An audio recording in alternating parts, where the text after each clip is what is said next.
Oi pessoal, para começar, eu sei, faz muito tempo que eu não posto nenhum vídeo para vocês aqui no YouTube. A verdade é que a vida na corrida. Trabalho, estudo, família, tem bastante coisa no meu prato agora. Hoje eu acho que o vídeo vai chocar um pouquinho as pessoas que acham que eu sou muito pessimista. Existem pessoas que já escreveram comentários dizendo que os meus vídeos são muito pessimistas, quando eu digo que é muito difícil ser médico aqui no Canadá.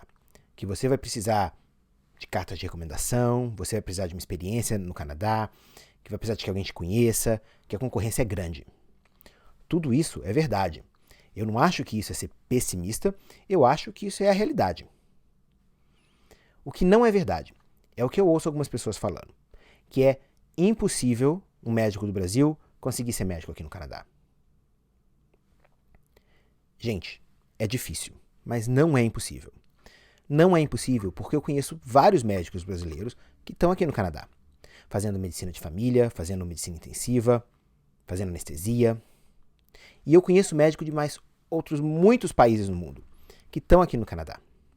A verdade mesmo, é que o Canadá é um dos lugares mais acolhedores se você quiser imigrar para cá. A gente recebe mais de 300 mil imigrantes por ano, eu acredito que foi isso no ano passado, para um país de 30 milhões de habitantes. É bastante gente. A dificuldade, como muitos já sabem, não é só a imigração. A imigração é uma parte, mas o Canadá é um dos países mais fáceis que tem para você imigrar, se você tiver um certo nível educacional para isso. A dificuldade, muitas vezes, é você fazer a sua equivalência, que as pessoas chamam do diploma, que não é, na verdade, o que você precisa. O que você precisa, no final das contas, é ou de uma licença acadêmica ou de treinamento aqui no Canadá. O treinamento tem que ser residência, não pode ser fellow. Então, vamos pensar em algumas coisas que as pessoas dizem por que é impossível ser médico aqui no Canadá. Em primeiro lugar, algumas pessoas dizem que você não pode ter sotaque, você tem que falar inglês ou francês fluente. Bem, realmente você tem que falar inglês ou francês muito, muito bem. Eu diria fluente sim, mas que você não pode ter sotaque, isso não é verdade. Eu acredito que eu tenho sotaque. Isso não me impede de ter uma licença independente, trabalhar num hospital aqui no Canadá e ser médico aqui no Canadá. Então, você tem que estudar, tem que ir bem na prova. E não só isso, quando você chegar aqui, você tem que mostrar para as pessoas que você sabe se comunicar, que as pessoas vão te entender e que você vai entender o que elas estão falando. Um período de adaptação é sempre bom antes de você começar a trabalhar no Canadá, porque existem expressões que a gente não aprende na escola de inglês. Então, tem que falar sim, inglês ou francês, mas não tem que ser absolutamente fluente no sentido de não ter sotaque nenhum. Tem que ser fluente, mas uma fluência funcional, você pode ter sotaque. A outra coisa que as pessoas dizem é que você tem que ter muita pesquisa antes de você chegar no Canadá. A verdade é essa. Pesquisa ajuda? Ou se ajuda? Ajuda bastante. Se você já tem um doutorado no Brasil, isso ajuda sim. Se você fizer mais pesquisa ainda aqui no Canadá, ajuda também. A verdade é que quanto mais concorrida é a vaga que você está pensando em pegar, tanto na residência como para licença acadêmica, melhor você ter pesquisa. Se for licença acadêmica, então, você vai precisar ter alguma pesquisa, porque ninguém vai virar professor da universidade aqui sem ter algum tipo de pesquisa. Talvez uma pesquisa epidemiológica, talvez em educação, talvez em ciência mais básica, mas algum tipo de pesquisa. Você tem que ter doutorado em Harvard ou em Oxford para conseguir? Não, não tem. É óbvio que depende um pouco da carreira que você está pleiteando, da vaga que você está pleiteando. Você vai ter que ter um pouco mais do que as pessoas com quem você está concorrendo, para você vencer. Às vezes esse pouco mais não é nem só a pesquisa em si, mas o jeito que você lida com as pessoas. Por exemplo, as pessoas gostarem de você, isso é importante. Aqui isso é importante. Aqui você não faz uma prova e a nota vai dizer se você entra ou não entra, como no Brasil. Aqui soft skills é extremamente importante. É por isso que é tão importante aqui aquela carta de recomendação. A carta de recomendação do Brasil, se você está vindo do Brasil, você vai ter que ter.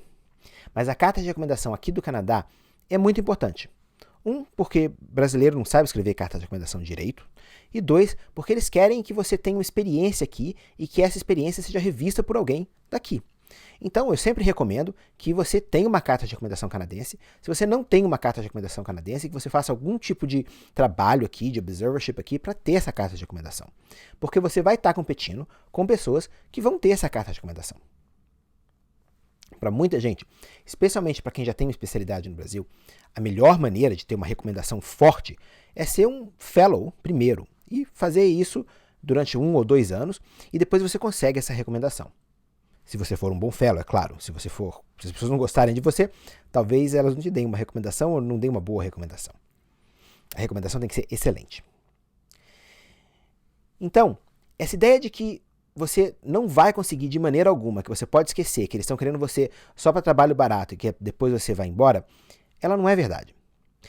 Bem, eles querem sim que você venha fazer treinamento, e esse treinamento, muitas vezes o fellow, ele não está relacionado com você ficar. E a maioria das vezes, pelo menos é a minha experiência, que isso fica bem claro desde o início. O fellow não te dá direito a praticar medicina no Canadá. E vamos ser bem claros aqui, eu estou falando do fellow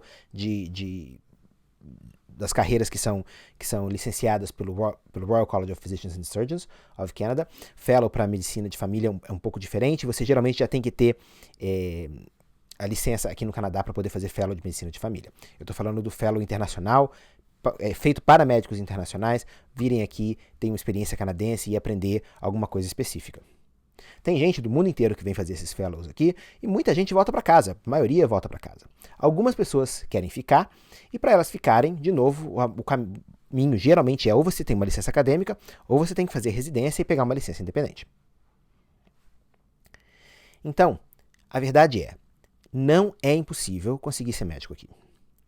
Uma coisa muito importante, se você quer ter sucesso, é o seu mindset, é como você pensa nisso. Você tem que saber qual que é o seu goal, qual é o seu objetivo, e tem que traçar um plano. E você tem também que tentar usar ao máximo as oportunidades que aparecem no seu caminho. Não deixa a oportunidade que bate na sua porta ir embora só porque o seu goal é uma coisa diferente. Você muitas vezes tem que ser um pouco mais flexível. Ah, você tem que fazer um outro mestrado? Faça o outro mestrado. Você tem que trabalhar mais 1 ano de fellow? Trabalha mais 1 ano de fellow. A sua vida já começou faz tempo, ela não está parada. E aqui, residente, fellow, ganha razoavelmente bem e consegue se sustentar.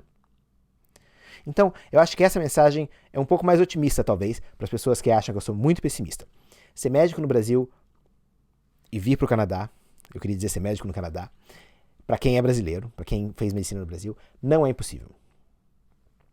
Agora, para todo mundo que está começando agora, talvez seja na faculdade de medicina, talvez seja começando uma residência, talvez seja acabando a faculdade, eu quero dizer o seguinte, é importante sim você tentar ter o melhor currículo que você puder. Não pensa que você pode fazer a faculdade nas coxas, acabar, nunca fazer nada, não se preocupar com a sua carreira e aí vir aqui e você vai brilhar. Isso não é assim. Se você tiver outras coisas, ou puder oferecer uma experiência diferente, um treinamento diferente que você fez, se você tiver pesquisa, se você tiver coisas a mais que você coloca no seu currículo, se o seu currículo for mais forte, é claro que você vai ter mais chance de conseguir ou uma licença acadêmica ou uma vaga depois. E até as suas cartas de recomendação vão ser melhores. E também, as pessoas veem se você sabe do que você está falando ou se você não sabe, se você é estudioso, se você conhece o que você está falando, se você é smart. Então, isso tudo é importante. Uma coisa que eu sempre fiquei meio desgostoso no Brasil é que parece que ser smart é ruim, é ser CDF. Aqui não é assim. Então, você vai ter que ser smart, você vai ter que mostrar que você sabe do que você está falando, que você conhece as coisas. Talvez você tenha que fazer um mestrado, talvez um doutorado, se você quer uma licença acadêmica. Talvez não, talvez você vá fazer residência. Talvez você tenha que mudar de especialidade. Eu conheço gente que fez medicina interna em outro país, veio para cá e fez anestesia. Eu fiz cirurgia no Brasil, vim para cá e fiz medicina interna. É aquele negócio da oportunidade também. Mas não é impossível. Então não desanima, não deixe as oportunidades que batem na sua porta irem embora, não se segue ao que está à sua volta e quais são as chances reais que você pode ter, mas saiba que é possível e que muita gente consegue. É isso aí. Eu espero que esse vídeo ajude vocês a entender um pouco melhor que é possível. Um abração.